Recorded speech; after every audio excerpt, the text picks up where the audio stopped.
Inclusive, eu não sei, legal. antes da gente comentar, acho que pra todos os isso também é um profissionais. movimento que a PEN fez bastante, já não comentando, mas na história. Foi a primeira organizada? Não necessariamente o movimento da torcida, mas o movimento de participar de eventos no Nordeste, de rodar o Brasil. Sim. Na época que eu entrei, isso estava diminuindo, mas teve aí uma janela de 2015 a 2017. Antes? Aí, eles foram pro Gamepolitan. Então, onde mas era um movimento que tanto os influenciadores como o time, eu lembro que a gente chegou aí a Santos. Inclusive é um caso muito engraçado que você não... Que foi isso em Santos? Cara, mesmo? essa história eu já contei internamente, mas eu não contei no podcast não. Eu não contei. Mas eu não lembro dessa. Eu Que- tava nisso? Tava. Eu fui pra Santos. Foi. Eu fui? Foi. Eu não lembro, mas conta então, que eu quero lembrar. Que a gente foi num evento que teve em Santos. Tipo, tá. E aí teve o X1 Mas com era o no Tim. campeonato? Essa eu não contei ao vivo, não. Do X1 do Tim, acho que não. X1. A gente fez. Não, que a gente fazia. Gente, a gente ia como time e fazia alguma coisa. Ah, eu lembro de um patrocinador específico. Isso. Eu Por isso que eu não lembro, falei, entendeu? Por isso que eu não falei, porque, né? Tá vendo? Tá vendo? Entendi. Agora você entendeu. Mas. Eu não fui, Diogo. Eu não você fiz estava a na viagem. época, talvez você não tenha ido fisicamente. É, mas... talvez eu não fui. Exato. Mas o interessante dessa história é que a gente fez esse eventozinho, que foi um campeonato de X1. E obviamente que você coloca a pessoa pra jogar com o Tim, ainda mais que o Tim é um cara que é bom no X1. Uhum. Só tava tomando. Até que tinha um Você último. jogou X1 com o time? Não, eu não. Ah, não. Só Você os... lembra do X1 que a gente jogou, né? Jin, Você lembra? lembro. Mas... Você quer falar do resultado ou não? Não, comigo você não jogou com Minerva. Comigo você não... Minerva, que eu quase ganhei, e de você eu ganhei. Não, ficou 1-1. Ah, tá bom. Patei. Pra ele é uma Desculpa, vitória, continua. por favor. É. Porra, essa vitória. Mas também ganhar do seu chefe é complicado, né? Ah, não vem meter Meteu essa. Quem sabe o que poderia acontecer. Mas enfim, o empate foi legal. Esse dia Olha lá, aí... tá vendo? Isso é clássico Thiago Maia. Esse último comentário dele é pra deixar a sua dúvida que ele Exatamente, deixou é. eu ganhar. Só que ele tava no modo mais tryhard. Nossa, sangue no da olho, vida mano. dele. Não, A gente, eu Não, Jam, entrei você foi na muito- outra sala e tava suando. Você foi muito bem, Jam. Não, foi legal. Você lembra que a gente Excelente. ficou num puta mind game? Foi Mas desculpa, excelente. eu interrompi sua história, continua. Mas do X1, o Tim literalmente ganhou de todas as pessoas, sem nenhuma dúvida. Era o melhor de 3, mas sim. ele dava 2-0, 2-0, 2-0. E tinha um menino que ficou por último.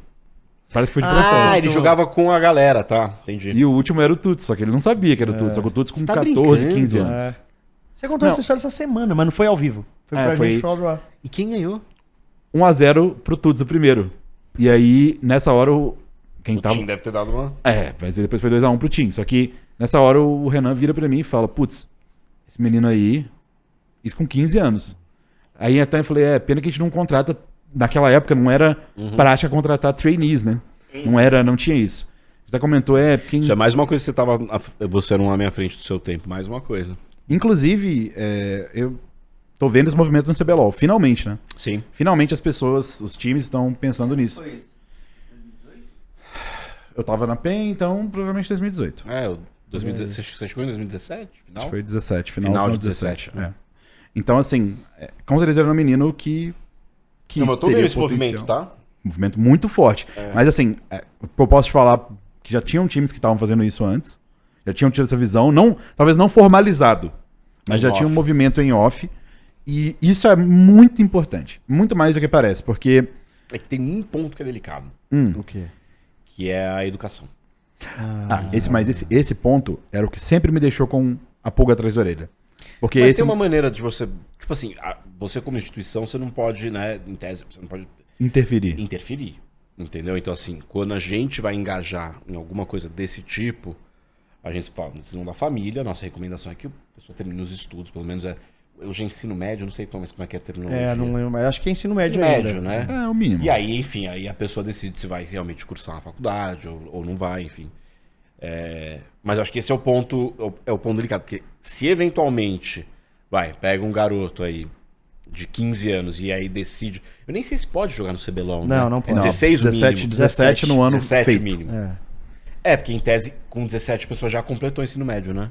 Em Sim. tese. Tá no ano de completar. Tá no ano de Mas, completar. então, sobre isso, eu acho que é bem polêmico, porque o esporte como um todo, não só o esporte eletrônico, Não, mas nas outras existe modalidades uma também. relação complicada com isso. Por exemplo, não sei se você sabia, mas o Faker nunca terminou a escola. Então. Tem vários, tá? Então, o caso dele, inclusive, isso joga a favor dele. Porque por muito tempo na Coreia, até 2020, se eu não me engano, você não tinha necessidade de um trabalho... Depois ele foi liberado. Foi mencionado, inclusive, publicamente que ele foi liberado do serviço militar. Eu vi isso. Mas até 2020, como ele não tinha terminado a escola, ele não poderia prestar o serviço militar. Porque você tem que terminar a escola pra fazer o serviço militar. Então era uma saída dele. Então, assim, eu acho que isso é muito polêmico, sim. Acho que existem maneiras de fazer acontecer. Mas qual que é o grande detalhe aí? Que, querendo ou não, isso também vem do esporte tradicional. Quanto mais cedo você identifica o potencial e trabalha o potencial, melhor você vai colher ele lá na frente. Mas tem a questão dos valores familiares também. Claro. Que, tipo assim, porque, por exemplo, se, por exemplo, os pais identificam, que aquela pessoa tem um potencial, sei lá, pra futebol ou pra qualquer esporte tradicional que seja, não existe nenhum tipo de preconceito, né? Eu acho que muito pelo contrário, a pessoa vai, na sua maioria das vezes, eu imagino... Vai incentivar. Agora, com o esporte eletrônico é bem diferente. Pega, por exemplo, o caso do Pada, que, putz, teve que lutar contra tudo e todos. Sim, Pada sem camisa branca. Primeira vez na história. Teve que lutar contra tudo e todos pra conseguir seguir o sonho. Sim. Acho que hoje, com certeza, é um pouco mais fácil, sim. mas a gente ainda vê. Eu ainda vejo casos pontuais de, puta, um jogador ou jogadora que tem um potencial enorme, que a gente faz o approach pra conversar e aí, puta, tem uma resistência grande vinda dos pais. Lógico que isso com o tempo vai melhorando. Vai, exato. Mas esse movimento de procurar os trainees era um movimento que começou mais cedo lá fora, exatamente porque a gente tem estágios de evolução do cenário. E aqui, agora, no CBLOL, minha visão é de fora comparado com a de vocês, mas a gente tá chegando num momento que, e a gente conversou um pouco disso antes, que o gargalo tá ficando bem complicado, porque como a tendência dos salários, querendo ou não, já é normalmente de aumentar, mas... Mas esse ano deu uma exponencial. Explodiu. Entendeu? Tipo, entendo se estivesse numa escala linear, agora assim tá complicado. Chega num momento que, querendo ou não, você vai fechar esse contrato por um tempo maior e a coisa começa a ficar difícil de sustentar. E nesse momento que os times... O próximo momento... Isso é super perigoso. Muito. E o próximo momento depois desse, ele só pode ser resolvido muitas vezes com um trainee que, querendo ou não, um novo talento, ao invés dele te causar esse custo, ele te causa um possível lucro lá na frente. Ele tem essa possibilidade direta. Eu acho que o funil no final é uma das possíveis saídas para esse problema, é isso. Por exemplo, a T1 ela fez essa coisa dos trainees Nossa, a T1 é muito antes. Eles fazem isso há 5 anos. E eles têm uma estrutura de trainee absurda lá. Eles têm o time da principal, aí eles têm o B e o C. E aí eles têm uma estrutura que é como se fosse um call center, sabe? São várias mesas com PCs, com gente jogando o tempo inteiro e uma galera passando por trás. Muita gente? Muita gente. Mas tipo, que 40 pessoas, assim? Por isso aí. Tá ligado? Jogando e assim, uma galera, uns técnicos passando atrás com um caderno, anotando coisa. Voando. E aí ele vai descartando gente, entrando gente nova, sabe? E aí, se eles derem chance, sobe pra um time um pouco mais avançado. E eu acho que é aí que a gente tem... Por isso que eu acho que talvez uma das coisas mais interessantes, assim, que a franquia trouxe pra gente foi, né? Consolidação do Academy, agora também com a Ignis, etc. Porque é aquilo lá que você estava falando, né? Os times no Brasil, eles têm uma necessidade de imediatismo muito grande. Times como a PEN, então, mais ainda. A PEN tem que ganhar sempre, né? Então, assim, esse tipo de trabalho, ele dá um pouco mais de flexibilidade pra gente pensar mais a médio e longo prazo. Claro. Né? Então, assim, uma coisa... Por mais que a gente tenha conquistado a Academy esse ano, o nosso objetivo no Academy não era ser campeão. Sempre é revelar. Isso é uma consequência. Sim. Eventualmente a gente tá com um pool de talentos interessante. Eu falo bastante isso, que a galera, tipo, olha, sem tirar, pelo amor de Deus, os méritos de quem é campeão da Academy, mas pra mim, quem é campeão da Academy é quem revela mais gente. Não é quem levanta a taça no final do ano. Exato. Entendeu? Sobre o Academy, eu acho que a vírgula que tem sobre essa Academy da PEN é que era uma história em construção faz um tempo, né? Tinham histórias ali que... Sim. A gente fez, depois voltou, depois fez de novo. Isso aí. Então era uma história que eu acho que...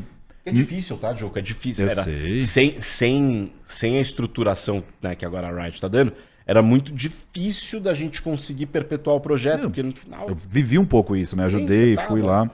E, inclusive, vários dos nomes que estão aí passaram pelo esse Academy mais informal da PEN, por assim dizer. Sim. Teve um pessoal, muita gente veio do ult, né? Isso, teve o pessoal do ult que hoje em dia tá aparecendo bastante aí em posições diferentes. E agora né, vão jogar no CBLOL. O que assim, o que eu falo, porque o Sarkis, que é o nosso coach do Academy, é o que eu falo pra ele. Porque ele, putz, se a gente tem a mentalidade de querer ganhar, dele é vezes 2. Porque ele só quer ganhar. Eu falei, Sarkis, tudo bem, do caralho, vamos ganhar. Mas vamos pensar também em desenvolvimento do cenário e tudo mais. E eu falei pra ele, falei, cara, pra mim, mais que a conquista do Academy, que é incrível ter o troféu e ganhar o título, mas, putz, ver a quantidade de gente que a gente tirou do Academy, então o Aces, o Julheira, que vão ter oportunidade de jogar CBLOL, independente do que vai acontecer, eles estão tendo a chance É um sinal deles. muito incrível. Puta, isso é a maior conquista. Sim. Eu vou contar também um caso sem colocar isso. Eu não contei nem ao vivo, nem. Para bastidores acho que eu contei. Pra você ter uma ideia da eficiência dos caras. Não vou identificar quem que é o jogador, por óbvio. Mas o jogador do CBLOL, um dos que foi pra lá pra Coreia, ele pegou. Agora você tá falando? Não vou falar quanto que foi. Ah, tá. Thiago Maia é Foi fazer um enigmático. bootcamp, é isso? Você for pela Coreia? Foi Coreia. Só isso que eu vou dizer. Tá. Mas um desses jogadores, ele. Mesmo só pela performance dele, que ele foi bem. Mesmo sem necessariamente eles saberem quem foi, o pessoal de lá já quis saber quem ele era. Foram atrás dele. Em pouquíssimo tempo, em curtíssimo tempo. Ele foi bem... Aí, Ah, tá. ele foi bem lá. Foi bem lá e de uma forma ou de outra os caras conseguiram ir O seu atrás dele. ponto é o scouting na solo kill. O scouting foi, assim, coisas de semanas. Entendi. Falar o nome, hein? Não, pelo amor de Deus. Tô zoando, mas eu sei que é. Ah, você sabe quem é? Sei. Talvez saiba, não sabe não, chefe. Mas tá jogando CBLOL? Aí não vou falar. Mas Thiago Maia. Não sei não, é verdade, não sei. nem off você pode me perguntar e talvez eu fale. Dá a dica pra nós. Hoje pode tomar um café depois ali, quem sabe. Mas enfim, essa coisa de scouting, de como encontrar, é muito difícil, porque tem muita subjetividade. Ah, cara do Pado, o sorriso dele. Maravilhoso. Pado adora scouting. Tem Pado muita adora scouting. subjetividade em cima, mas eu sinto que é o caminho mais pra frente. Tem, porque- mas assim, os parâmetros que você usa, tem, óbvio que tem muita subjetividade, mas os parâmetros são usados pra identificar, porque assim, é que eu não vou dar os nossos, porque são segredos, como é que se fala? Segredo de mercado. Segredo de mercado. Tem um outro nome, mas enfim. Mas existem um grupo de parâmetros que a gente acredita que realmente faz o diferencial, entendeu? De uma pessoa que vai realmente, de um jogador que vai realmente despontar ou de que, enfim, vai ser um jogador normal, regular, enfim.